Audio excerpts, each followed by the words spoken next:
Black women who are dating men that make less money than them. And, there seems to be this dynamic that isn't working. Some women are saying the men are jealous of them. The men are saying you're emasculating me. Words of the late, great El Hajj Malik Shabazz, also known as Malcolm X. We've been tricked, hoodwinked, bamboozled. Because that thing about you got the money so you get to run it, that's not who we are. As women. As black people. Go ahead now. We totally out of order. That's not who we are. Because your great-great-great-grandmother may have worked in the kitchen or in the big house so she could put some biscuits or cotton or sugar down in her apron to bring it home to feed hubby and the kids. Or he may have been out and she may have been out in the field and would share the cotton she picked or the beans that she picked so that everybody could get paid. My point is that we have embraced a culture that has nothing to do with who we are as a people and how we measure our value and our worth nowadays. It has nothing to do with who we are. So yeah, in a male-dominated society where men get to oppress women because they make the money and she stay home barefoot and pregnant, that don't have nothing to do with us because we was barefoot and pregnant in Africa and happy to have that baby so it could go out there and work the fields and do the thing and bring the money home to the community. Yeah. Okay? Mm-hmm. But you barefoot and pregnant, you less than me. It's going on. And I'm going to say this and I'll probably get hate mail. Just no death threats because I have to raise my great-grandson. Don't kill me. You can hate me. You don't have to kill me. But those people are doing with that, I have the money, I run the roost. You do what I say. Tell me how that's different than the leadership of this country right now. How is it different? What's the distinction that we can make between them having the money and the power and emasculating and running and what we see as the leadership of this country right now? You tell me, what's the distinction? Do you see one? No. Oh. We're out of order.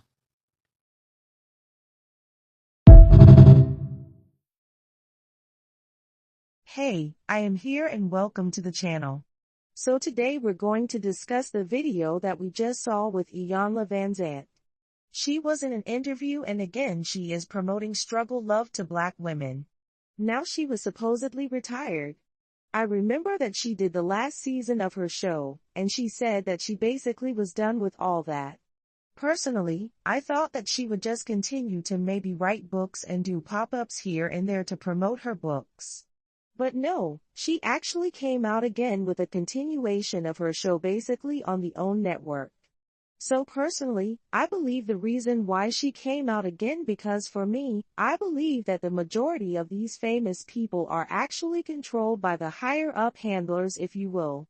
And I believe that they do not like the fact that more and more black women are rejecting struggle.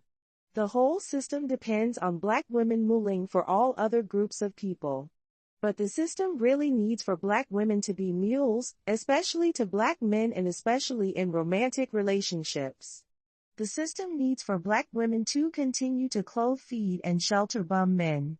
See, when I was growing up, I remember specifically in the 1990s crime was sky high. But even though it was sky high, it was like if you were wealthy and you live in certain areas, then that crime would not affect you. This is why so many people in 2026 believe that crime is at its highest now when that's not true. What is happening is that wealthy people are now being affected by crime and things like homelessness. So these wealthy people, of course, they don't want the criminals or the homeless people around, so they need for you to basically take care of these men, keep them occupied.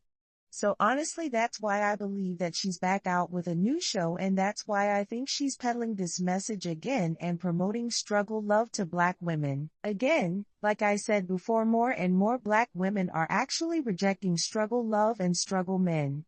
However, you do still have lots of black women that are okay with dating down, marrying down, and taking care of men.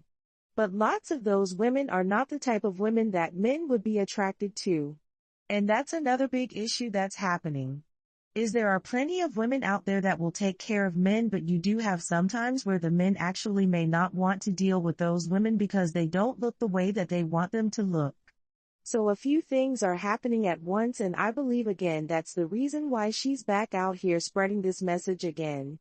The higher ups have her out here spreading this message because they need for black women to get out here and take care of these homeless black men and to house criminals so that the criminals and homeless don't end up harming them or their family members. And then you still have black women who are okay with the bum men, but sometimes the bum men don't want them. And I also believe that there's another twist on the reason why she's still promoting struggle, love to black women. And that's because if you look at the majority of her relationship, especially her marriages, none of them were good. From what she has said, she has always been the one who had the finances. And in her marriages, she seems to have dealt with DV. Now she has said that out of her own mouth.